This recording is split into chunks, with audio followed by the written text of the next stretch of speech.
ఇక్కడ కొనుక్కుని సినిమా చూడండి. Thank you. Super sir, thank you so much. And ఇప్పుడు మినిస్టర్ గారిని మాట్లాడవలసిందిగా రిక్వెస్ట్ చేస్తున్నాము.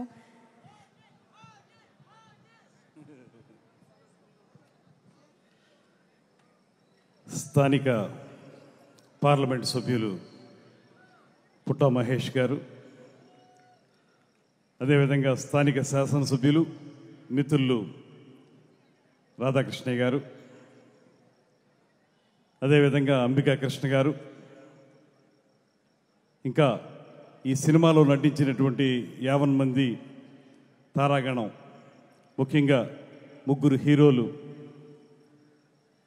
బెల్లంకోట సాయి శ్రీనివాస్ గారు, మంచు మనోజ్ గారు, నారా రోహిత్ గారు, ఇంకా హీరోయిన్లుగా యాక్ట్ చేసిన వారు అందరూ ఒక అద్భుతమైనటువంటి ట్రైలర్ని రిలీజ్ చేయడానికి ఏలూరు పట్టణంలో జరుగుతున్నటువంటి ఈ కార్యక్రమానికి విచ్చేసినటువంటి 50 మంది ప్రేక్షకులందరికీ కూడా ఆంధ్రప్రదేశ్ రాష్ట్ర చలనచిత్ర రంగం తరపున ప్రత్యేకమైనటువంటి అభినందనలు తెలియజేస్తూ, ఖచ్చితంగా ట్రైలర్ అయితే మాత్రం చాలా గూస్ బంప్స్ వచ్చేలాగే ఉంది. ఒక మంచి ఉద్రిక్తమైనటువంటి వాతావరణం, అదేవిధంగా వెనకాల దేవాలయాలకు సంబంధించినటువంటి నేపథ్యంతో ఈ సినిమా ఉన్నట్టుగా కనపడతా ఉంది. దీనికి సంబంధించి ఈ సినిమా సూపర్ హిట్ కావాలనేటువంటి మాటని ఈ సందర్భంగా అందరికీ తెలియజేస్తూ, ఇలాంటి సినిమాలు ఇంత గ్రాండియర్గా తీసినటువంటి సినిమాలు ఖచ్చితంగా బిగ్ స్క్రీన్ మీద మాత్రమే చూడాలి.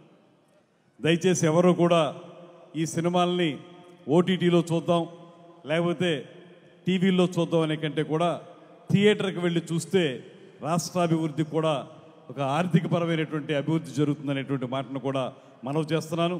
అదేవిధంగా డైరెక్టర్ ప్రొడ్యూసర్స్ ఎవరైతే ఉన్నారో వారికి కూడా ఈ సినిమా సూపర్ హిట్ అవ్వాలని, తద్వారా వారికి ఆర్థికపరమైనటువంటి లాభం, అదేవిధంగా ఆర్టిస్టులకి ఉన్నత స్థానం రావటం లాంటి అంశాలు జరగాలని మనస్ఫూర్తిగా కోరుకుంటూ, ముఖ్యంగా ఆంధ్రప్రదేశ్ రాష్ట్రంలో ఇవాళ ముఖ్యమంత్రి చంద్రబాబు నాయుడు గారి యొక్క నేతృత్వంలో, అదేవిధంగా స్వయంగా కళాకారుడైనటువంటి శ్రీ పవన్ కళ్యాణ్ గారి యొక్క ఉప ముఖ్యమంత్రి, మా జనసేన పార్టీ అధ్యక్షులు శ్రీ పవన్ కళ్యాణ్ గారి యొక్క నేతృత్వంలో ఆంధ్రప్రదేశ్లో రాబోయే రోజుల్లో చలనచిత్ర రంగం అభివృద్ధి చెందడానికి అవసరమైనటువంటి ప్రణాళికలు రచిస్తూ ఉన్నాం.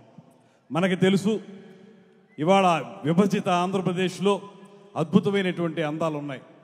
ప్రకృతి సౌందర్యాలు తెలంగాణ కంటే ఎక్కువ ఉన్నటువంటి ప్రాంతం మన ఆంధ్రప్రదేశ్ ప్రాంతం. అయితే ఇక్కడ షూటింగ్లు జరుగుతున్నాయి కానీ ఇక్కడ ఇన్ఫ్రాస్ట్రక్చర్ డెవలప్ కావటం లేదు. దానికి సంబంధించి ఇక్కడ స్టూడియో నిర్మాణాలకు కానీ, డబ్బింగ్ థియేటర్లు, రీ రికార్డింగ్ థియేటర్లు ఇలాంటి వాటిని నిర్మించడానికి అవసరమైనటువంటి సపోర్ట్ ఇవ్వడానికి ఈ మధ్య కాలంలోనే ఒక ఫిల్మ్ పాలసీ తీసుకురావాలనేటువంటి ఆలోచనతో ముఖ్యమంత్రి గారు, ఉప ముఖ్యమంత్రి గారు కొన్ని ఆదేశాలు ఇచ్చారు.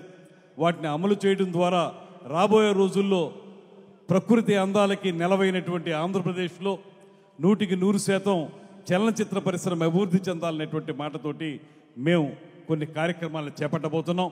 రాబోయే రోజుల్లో హైదరాబాద్ లాగే మన వైజాగ్ను కూడా తయారు చేయాలనేటువంటి ఆలోచన చేస్తున్నటువంటి నేపథ్యంలో, ముఖ్యంగా ఇందాకే కృష్ణ గారు చెప్పినట్లుగా చాలా కాలంగా మూలన పడిపోయినటువంటి నంది అవార్డులు అనేటువంటి దాన్ని తిరిగి పునరుద్ధరించి అతి త్వరలోనే వాటిని తీసుకురావడం జరుగుతుందనేటువంటి మాటను కూడా తెలియజేస్తూ, త్వరలోనే సినిమా పరిశ్రమకు సంబంధించినటువంటి ముఖ్యులైనటువంటి డైరెక్టర్లు, నిర్మాతలు, అదేవిధంగా ఆర్టిస్టులతో కలిపి ఒక సమావేశాన్ని ఏర్పాటు చేసి 100% చలనచిత్ర పరిశ్రమ అభివృద్ధి కోసం కృషి చేస్తామనేటువంటి మాటని మరొక మారు తెలియజేసుకుంటూ, ఈ సినిమా చూస్తే మాత్రం మల్టీ స్టారర్ సినిమా, 3 హీరోలు, అందులోనూ యువకులు, వారు అద్భుతంగా వారి యొక్క రౌద్రాన్ని చూపించినటువంటి విషయాన్ని మనం ఈ ట్రైలర్లో చూసాం.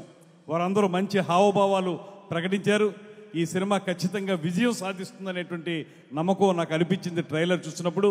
వారికి బెస్ట్ ఆఫ్ లక్ తెలియజేస్తూ, తప్పనిసరిగా ఈ సినిమా హిట్ కావాలని, తద్వారా ఇలాగా బిగ్ స్క్రీన్ మీద చూసే సినిమాలు చాలా ఎక్కువ రావాలని, ప్రేక్షకులు కూడా ఆ సినిమాల్ని బాగా చూసి వారికి ఆదరణ పెంపొందించాలనేటువంటి మాటని తెలియజేసుకుంటూ మీ అందరి వద్ద సెలవు తీసుకుంటున్నాను. నమస్కారం. Thank you sir, thank you so much.